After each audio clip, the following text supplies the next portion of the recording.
Stay close and you will live.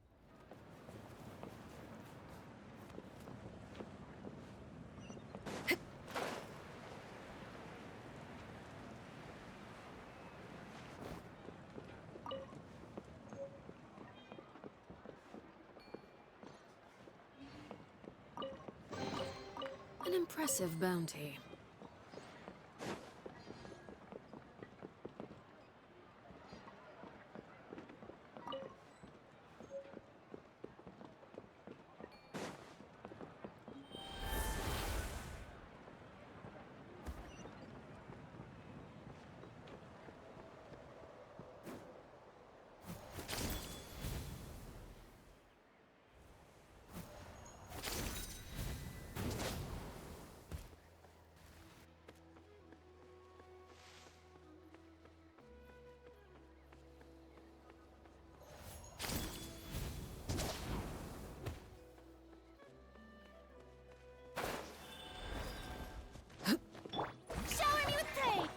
No escape! Alright, let's finish this fast. Stabilize!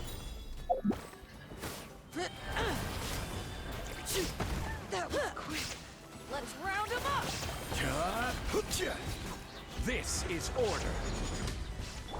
Laid bare.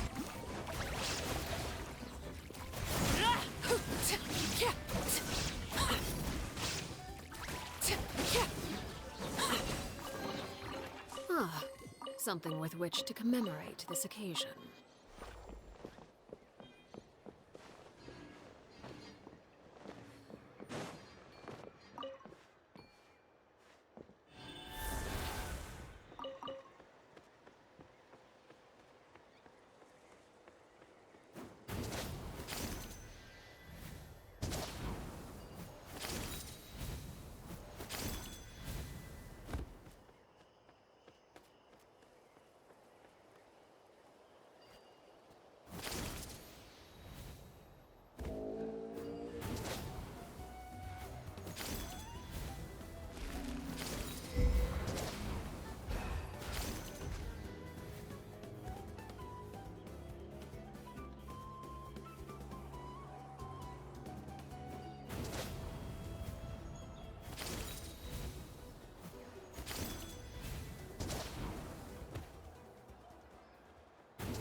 We're back! We found Kachina's ancient name, too!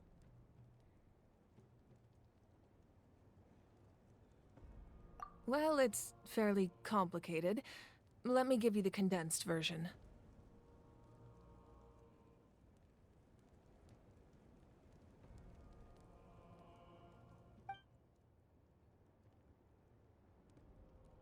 The Fatui again? We can't go anywhere without them causing trouble.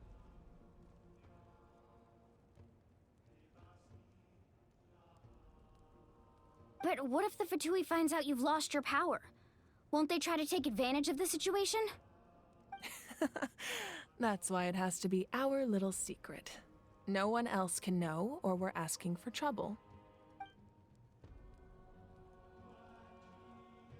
Look, I wish I could offer you some sort of consolation, but I won't lie to you. With multiple factions closing in, there's nothing comforting about the situation we're facing. Still, all you need to do is focus on your goal. You can leave the complicated matters to me. I can also step in on the Pyro Archon's behalf. There's a limit to what I can accomplish, but I'll help you however I can. There's no need to be so modest, Yan-san. Your incredible strength has long been a well-known fact. You're the pride of your tribe.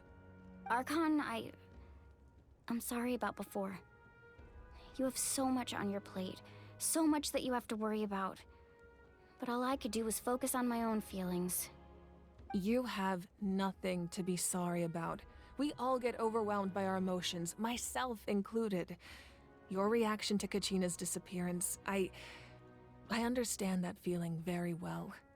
Well, now that we have Kachina's ancient name, let's go track her down. Follow me.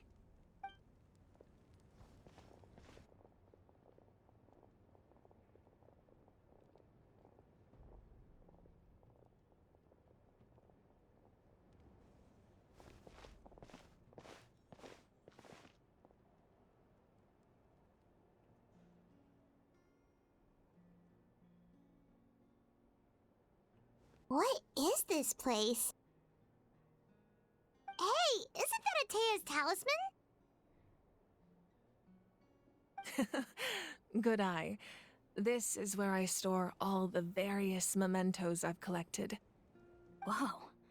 I've never seen this place before. There's so many things in here. It looks like there are items from every tribe. Collecting them must have taken a lot of effort. I suppose you could think of it as a hobby of sorts. In Natlan, everyone grows up listening to the stories of heroes, and physical items do a far better job of preserving those stories than our own memory. Now, I still have some preparations to make for the ceremony, so feel free to take a look around in the meantime. If you're curious about an item, I'm more than willing to tell you about its origins. All right, we'll have a look.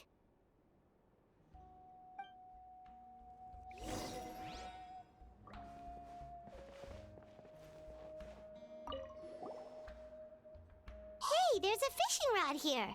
It must have belonged to the people of the springs. That's right. It belongs to a legendary fisherman named Matavaru. I have his entire set of fishing equipment, actually. He and I met in a tavern. He told me about a particular kind of giant fish and his meticulous plan to catch it. In his eyes, I saw a hunger and a strong fighting spirit. To him, the sea was the battlefield upon which he staked his honor. So, did he do it? The next time I saw him, he was covered in scars. It turned out the fish he sought had been corroded by the abyss.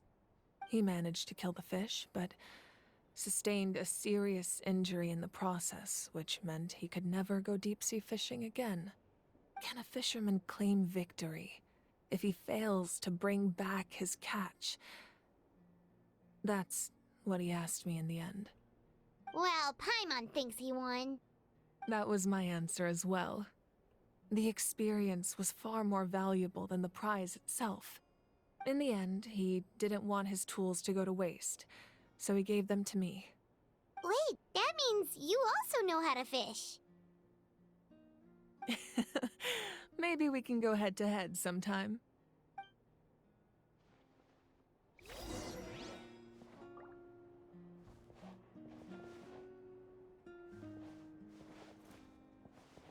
This flower looks like it's thriving.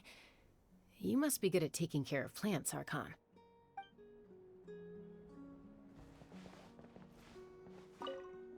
Make sure to handle everything with care. This cup, for example, it's heavier than it looks.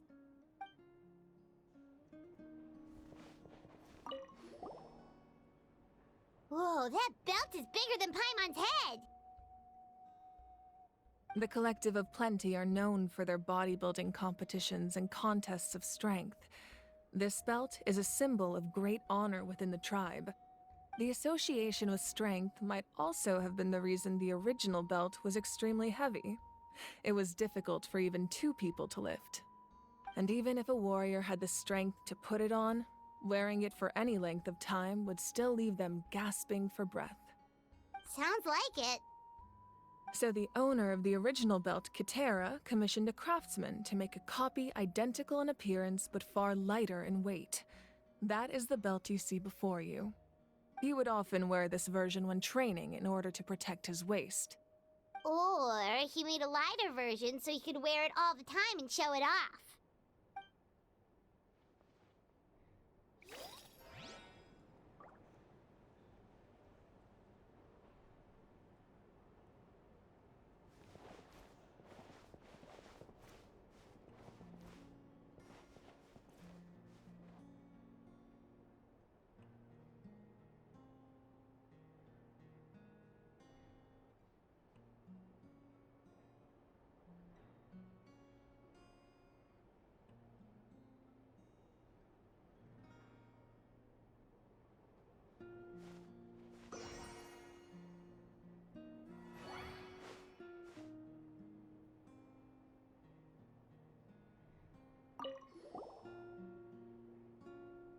There are so many jars and potions around here.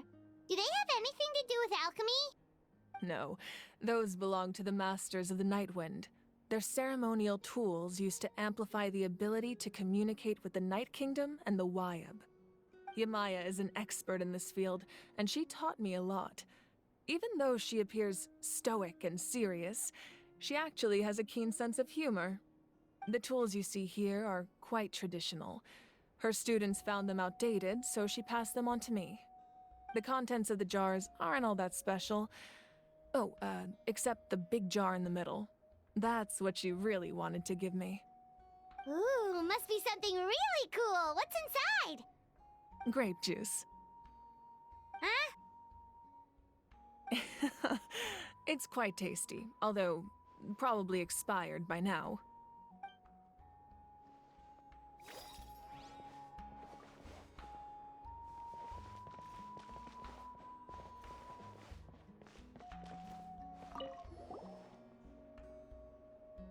Whoa, this weapon is huge!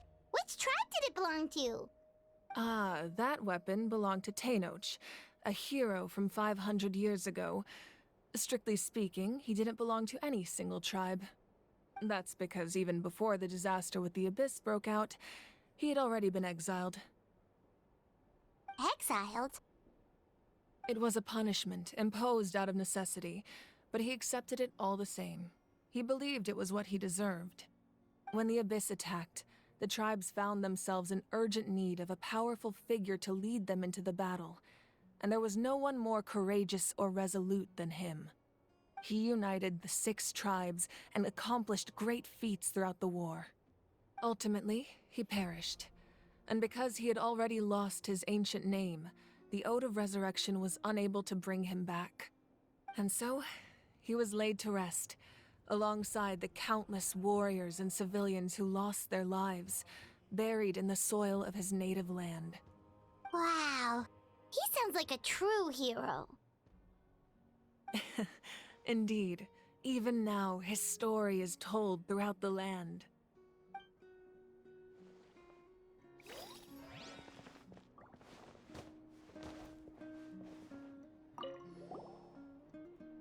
This is Atea's talisman. I'm sure you're familiar with this one already. Atea was rarely ever without it. The talisman brought her a lot of luck in battle.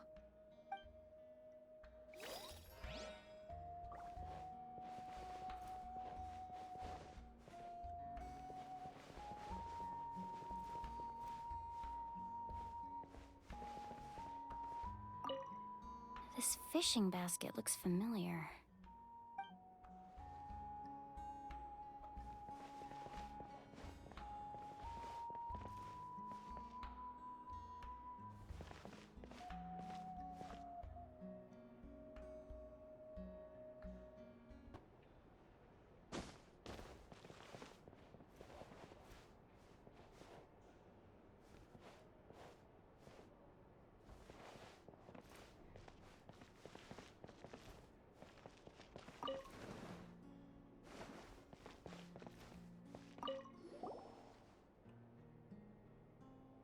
The powder still needs some time to settle, so let's wait a little longer.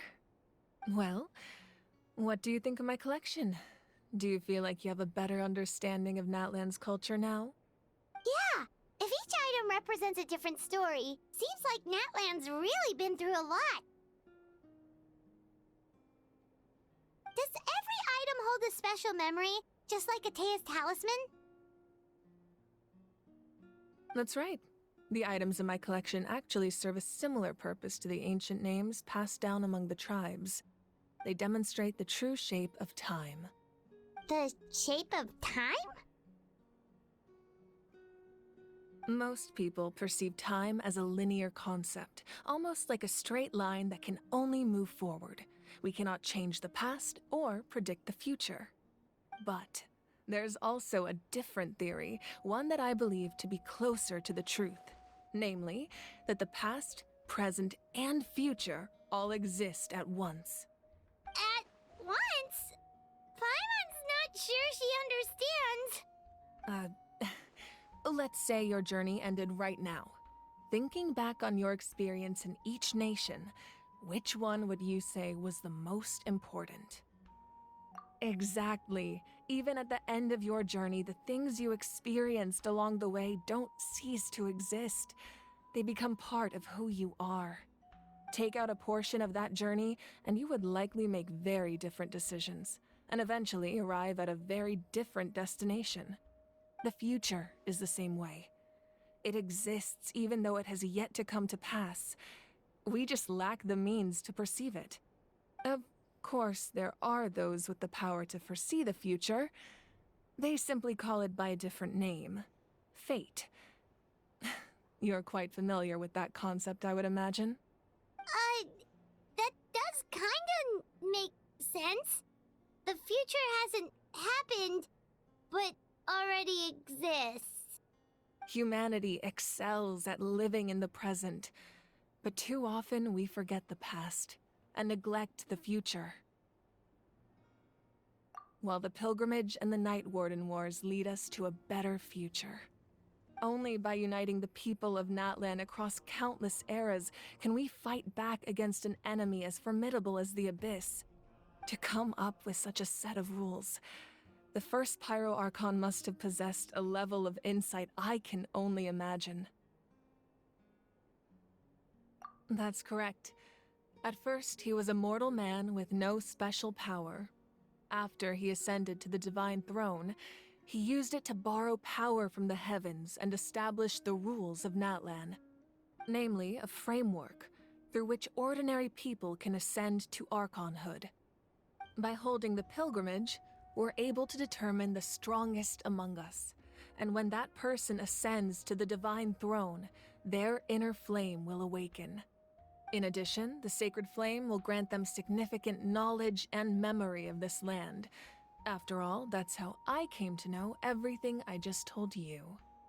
So, it all comes down to the power of the Divine Throne and the rules. Wait, is that a family portrait?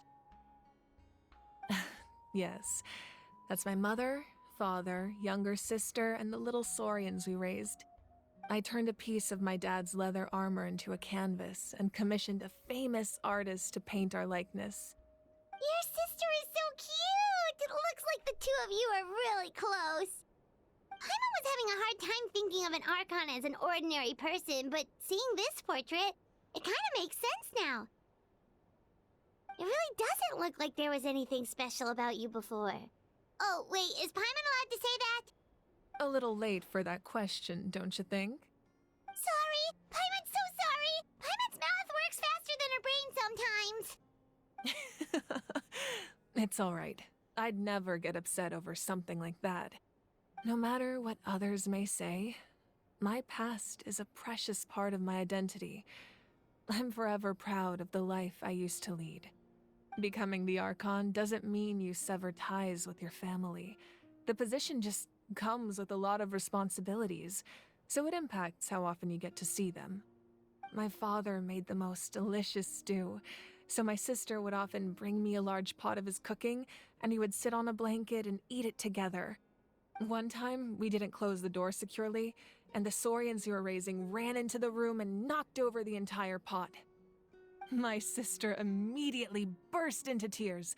The two troublemakers were going for the meat, but when they saw my sister's distress, they froze on the spot. I still remember the way they laid there, sulking like a pair of children, even after making such a mess. It was frustrating, but in the end, all I could do was comfort my sister and move on. Wow. Isn't that what being a family is all about? I think about that story a lot, actually. As the Archon, I made a vow to defend this nation, and experiences like that, they remind me exactly what I'm trying to protect. Well, what happened after that? This portrait looks pretty old. Your sister must be all grown up by now, right? I believe she ended up working as an architect and artist. She built many houses and crafted many beautiful works of art. Anyway, that's enough about me. Now that the powder is settled, we can begin. Ian-san, Mulani, Chaska, over here, please. Place the ancient name up there, and then we'll begin.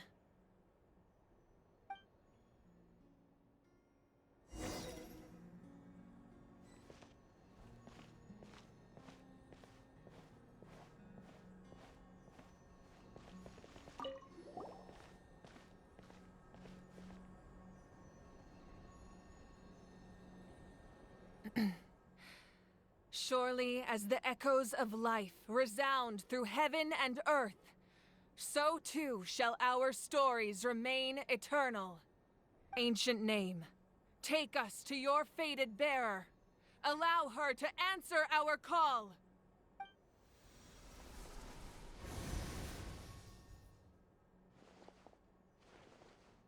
Am I hallucinating again? Kachina, are you okay? Huh? I'm not seeing things, am I? Is the Abyss playing tricks on me again? It's okay, Kachina. It's just us. We're trying to find a way to bring you back. Everyone, you have to listen to me.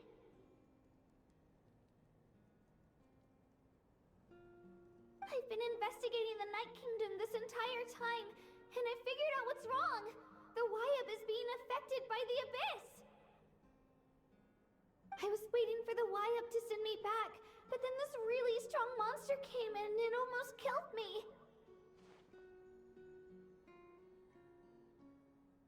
The Wyab saved me, even though its power is weakening, so I've been hiding from the monsters while trying to find a way to help.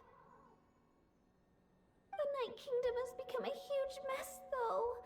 I keep hearing these awful sounds and seeing really horrible things. Don't listen to those sounds, Kachina.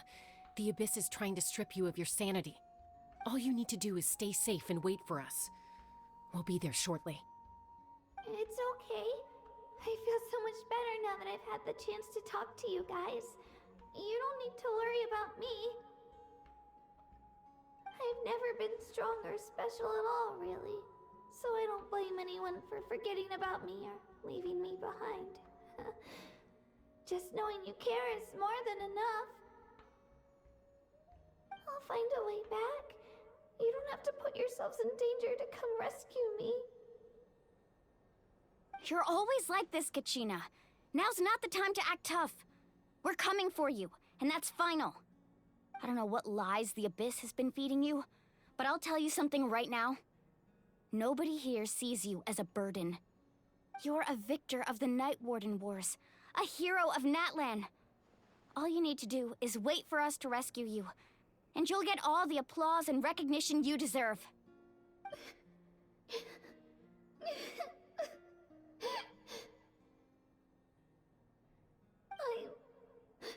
I'm really scared. Everything's so dark and creepy here.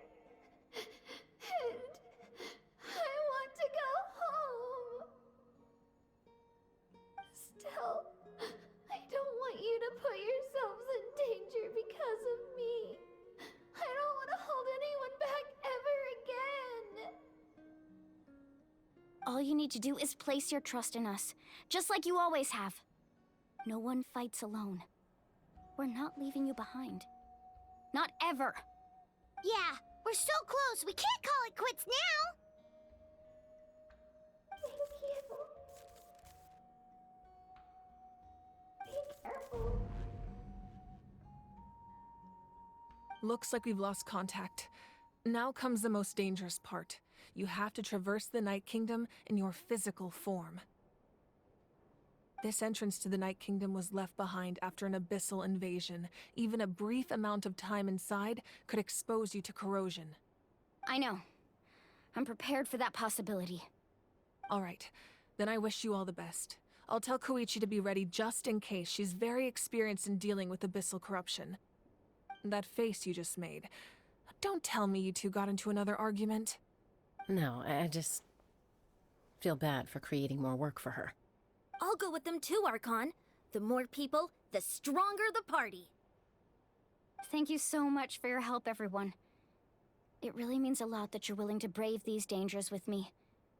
And there's no time to lose, so let's get going. Now that I've lost my power, I won't be able to provide much practical support. But I can still keep an eye on the situation from here. Eon-san, I know it's unlikely, but if you encounter a situation you can't handle... That won't happen. I hope not.